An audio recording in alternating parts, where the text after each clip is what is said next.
John Paul VI was recently quoted as saying, "This is the funniest damn woman alive." Please welcome Robin Riordan. Robin Riordan.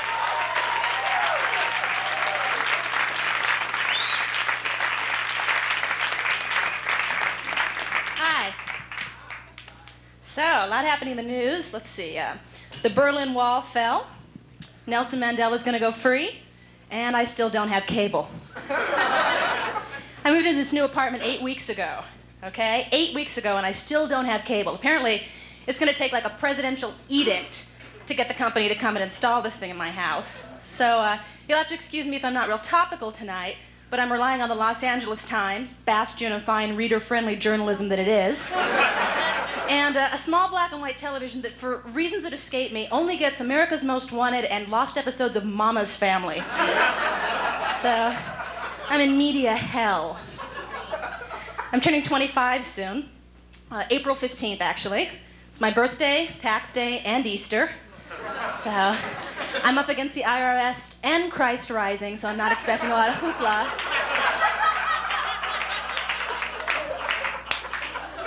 Although I do expect a greeting card from the Oil of Olay Company, because this has always terrified me. Oil of Olay ads always say, "A necessity for women over 25. Now, personally, in my 24 years on this planet, I've never needed Oil of Olay. And I'm really interested what's going to happen to me the evening of April 14th, that when I wake up in the morning, I'll need to slather lard all over my face. God, I just don't get this at all. 25 is a big year. It's starting to make me really wonder if I'm doing everything right. Because a lot of my friends are getting married now, and I don't even have pets. So I'm trying to plot this all out. I ended my first real relationship last year. We've been going out for 3 years, which is about a decade and 20-something years. And I don't know, we met in college when your criteria for a relationship is very different, you know? I mean, like one morning we woke up and looked at each other and realized the fact that we both liked Bon Jovi really wouldn't hold us together. So I don't like being single right now. There's too much of a reading load. There are all these books that tell you why you haven't met Mr. Right. There's Women Who Love Too Much, Women Who Love Men Who Hate Women. I need a book called Women Who Read Too Much. Just put this whole subject out of its misery. God, I've never had much luck with men. When I was a kid, my best friend and I used to play Mystery Date. Do you remember this game? Yeah. My friend would roll the dice, open the little door. She'd get James Bond in a tuxedo. I get the guy in a fishing cap scratching his crotch. What are you gonna do, huh? God. And I don't think I'm being too selective, you know? I think, no, really, I'm pretty flexible. I don't expect a guy to open a car door for me anymore. It would be nice if he'd unlock it before he'd drive off. And I don't expect a guy to ever call me honey or sweetheart. I mean, I think it's love if my date stops calling me dude. I think my real problem is I'm a sucker for a pretty face, you know? Like, I was reading Cosmopolitan the other day, and there was this picture of this really gorgeous guy. And under the picture, there was this caption. It read, "Would you buy a condom for this man?" So I take another look at the ad. Figure, I'm game. But it doesn't say where to send the thing. You know? Like, I'm thinking it's one of these Sally Struthers campaigns. You know, like, your $18 will sheathe 6 appellations for a month. Something like that. But there's no picture of Sally, and there's no address. I don't know what to do. I'm in a quandary. So I decide I'm just going to go buy the condom in case I run into this guy on the street. So I go to Thrifty. What a pit of incompetence this place is. And I select a little pink package labeled Trojans for Women, which made about as much sense to me as, say, douche for men. But I went to USC. I figured Trojan sounded loyal. So I take the little package up to the cash register, and the life form behind the counter has to do 3 price checks on this item, okay? He's like, price check in aisle 3, price check in aisle 3. The redhead's buying rib lubricated French ticklers, price check in aisle 3. Great. Then he asked me if I want a rebate coupon. Is this carrying ecology a little too far or what? God. I went out with a pretty good-looking guy last week. He took me to a Strindberg play, The Dance of Death. This pretty much sums up my dating scene right there. God, you know, it's like, I even wonder anymore why I take the pill. It's like a moot point. You know, I do it for like pagan ritual reasons, like offering virgins to the god as a sign of hope. You know? I gotta wonder if it's even working anymore, because that old saying, you know, if a tree falls in a forest and nobody's, forget it.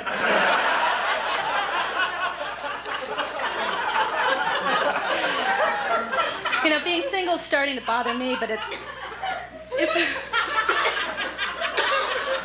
really worrying my best friend, who's married, and whose marriage has led me to believe that two people uniting together creates more laundry than single people could ever possibly imagine. I mean, this young, vibrant girl right in front of my eyes has become like a Bounce commercial. You know, every time I go over there, she's just tumbling and tumbling. Anyway, I'll come over, and she'll be folding socks. And I'll say something innocuous like, so I had to get the Roto-Rooter man out to my apartment this weekend. And she'll say, was he cute?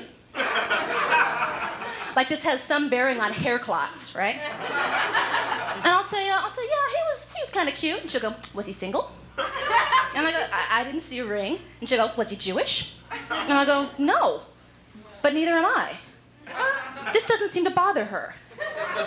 She thinks this is a prerequisite for all men, and actually a lot of my boyfriends have been Jewish, so I can't fault her. I kind of like Jewish men because they're dark and they're handsome, and they worry my father. See, he seems to think that he's afraid my children will be born with guilt instead of having the Catholic luxury of acquiring it slowly over a long period of time.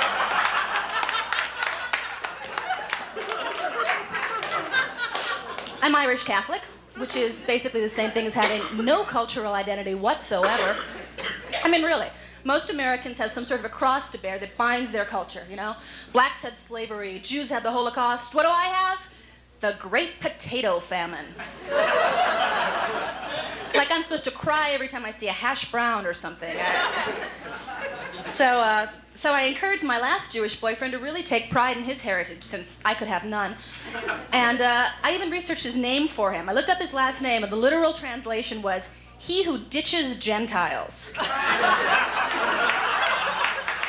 I should have known then, you know? I always thought my life would be like Marlo Thomas, you know, having my own apartment, dating Dallin Hollinger, and the reality of the situation is if my life was a sitcom, it would be called That Shiksa. You know? It'd be like every week I'd date another wonderful man who would never marry me.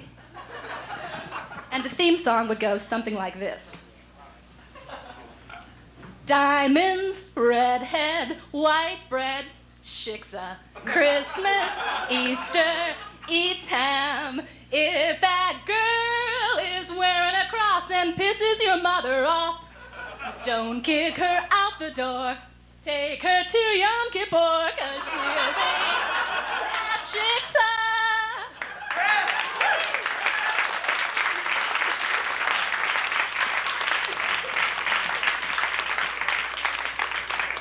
Thank you all for laughing at my life.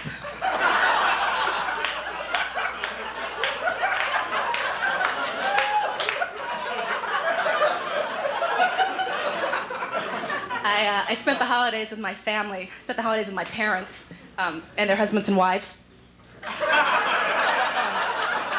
My parents are Scots-Irish, but my stepfather's Chinese and my stepmom's Mexican. It was kind of like growing up in a 7-Eleven. Every so often I'd bring home a white boy just to shock him. I was an only child, which made sibling rivalry a little difficult, but I tried it anyway. I used to constantly get myself in trouble, then claim I didn't do it. Or sometimes I'd borrow my own clothes. And then there were times to really piss myself off. I'd answer the phone and say I wasn't in. I was born in 1965, which means I've never seen anyone successfully assassinate a president. I'm kind of excited about this Colombian drug summit, really. 1965 was also the year that Cosmopolitan introduced the Cosmo Girl, okay? My mother took this magazine to heart. She used it as a child-rearing manual. You know, most parents were reading Dr. Spock. If I was good, my mom would read me an editorial by Helen Gurley Brown or a questionnaire on the G-spot. In grade school, I gave some very interesting answers to standardized tests. That's something else. She used to also read me Ms. Magazine, on the back were bedtime stories called Stories for Young Feminists. That's me. They were these great little feminist-oriented fairy tales that you'd tell your kid before you went to bed. Like, things like little Jack Horner sat in a corner eating his pumpkin pie. He stuck in his thumb and pulled out a plum. And under California community property laws, 50% of that plum belonged to Mrs. Horner. Changes your whole perspective. But Mom was great. She bought me a Barbie doll and 18 Kens. It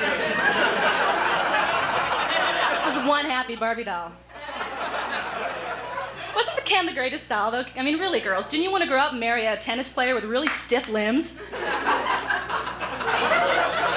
Kids just don't appreciate this more. I think the dolls have fallen behind the times. If they would just update them for the children, for this kinder, gentler nation. You'd have like drug smuggling Ken and teenage pregnancy Skipper, and they could all live together in Barbie's crack house. Great. Or for the drug-free child, the Betsy specimen doll. It speaks, but it just says no.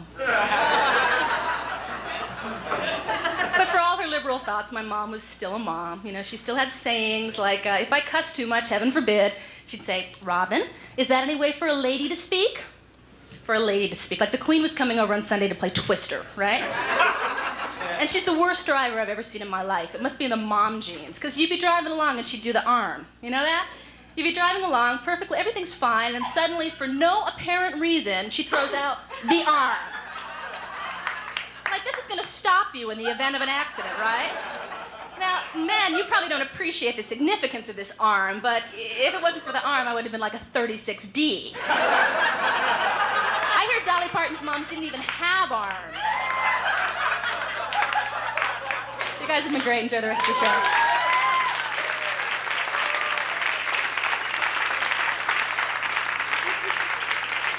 Robin Riordan. Yeah.